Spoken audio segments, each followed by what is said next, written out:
going to show you how to install custom firmware on your PSP.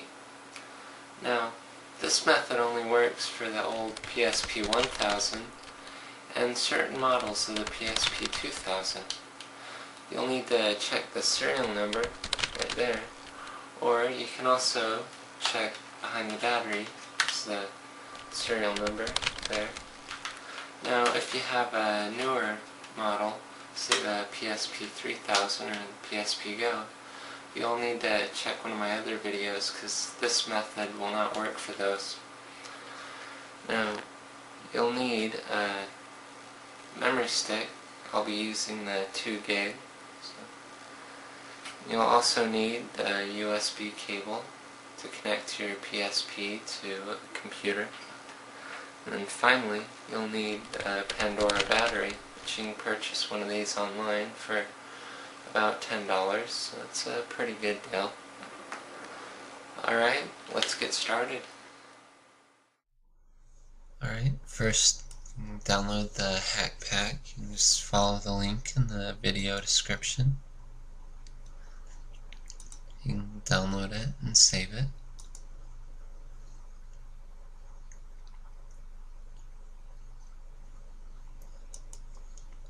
Alright, and then after you're done, you can extract it with WinRAR, which you can also download from the video description.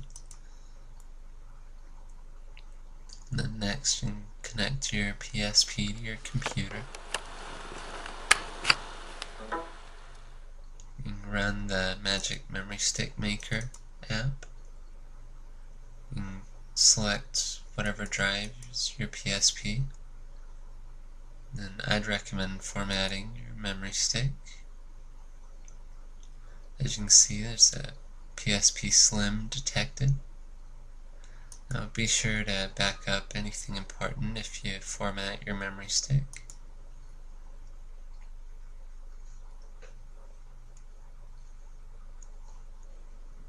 Alright. Then when you're done, you can just copy the PSP folder from the Hack Pack to your memory stick. Yes.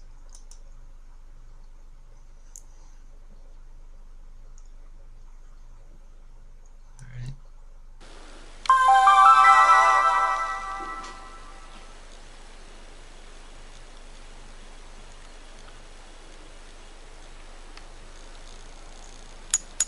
I just want to show you real quick.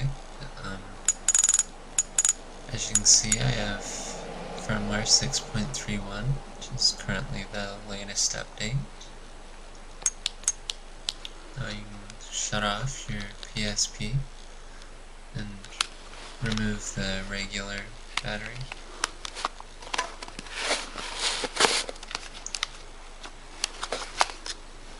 You can use the Pandora Battery, which you can purchase online.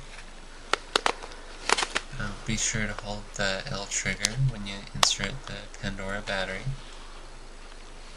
It should start up like this. You choose to install a 5.0 M33.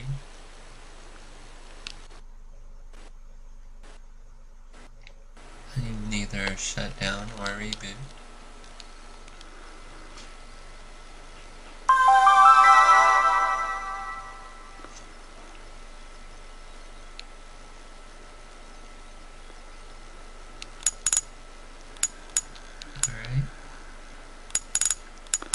As you can see, I have custom firmware 5.0 M33-4. You can choose to either downgrade using Hellcat's recovery flasher, which you can also use to recover a semi-bricked PSP. But I'd recommend updating to M33-6.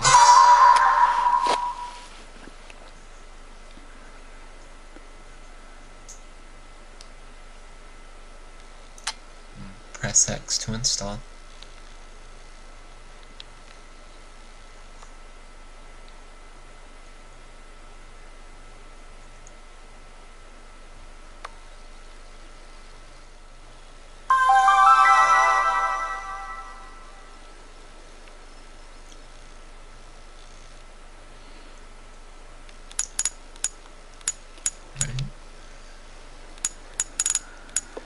As you can see, I now have custom firmware 5.0 M33-6.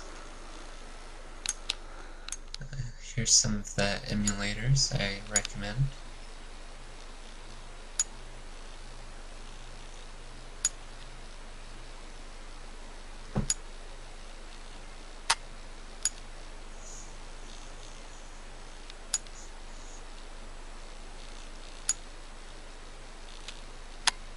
And also, here's some apps that I recommend.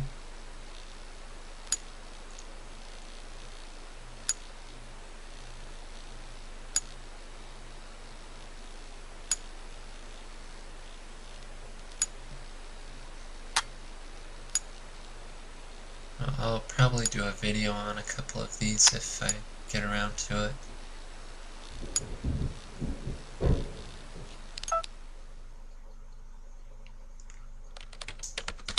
Okay, you can download PSP games. I'd recommend using the torrents.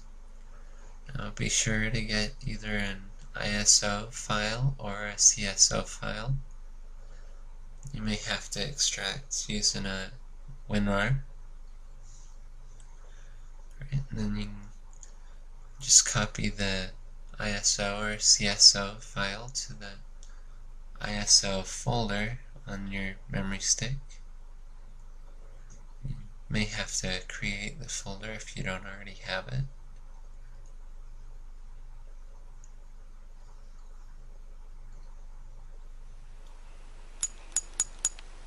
Alright, press select and be sure to change the UMD ISO mode to the M33 driver.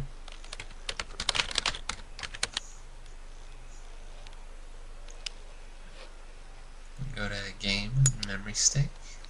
Alright, let's play some Grand Theft Auto.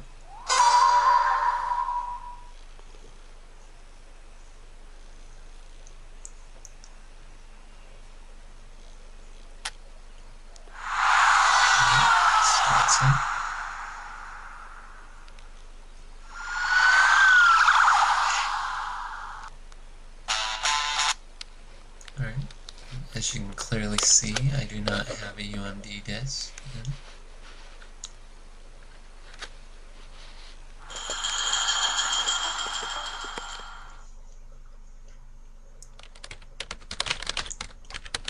Start in the recovery mode by holding the R trigger when you start up. Go to Advanced.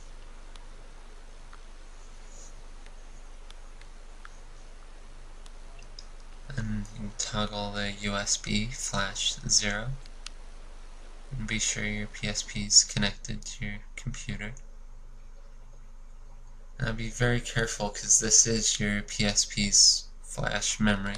You can go to the RSH and resource folder. You're looking for the update_plugin.rco file. You can back it up onto your computer, then delete it from your PSP.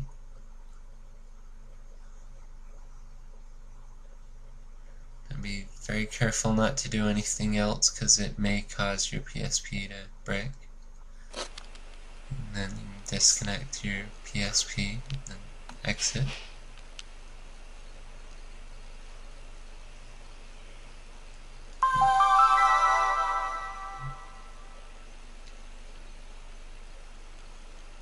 You can go to the updates. As you can see, I can no longer update my PSP through the network. Alright, so crack open a Mountain Dew. Enjoy custom firmware on your PSP.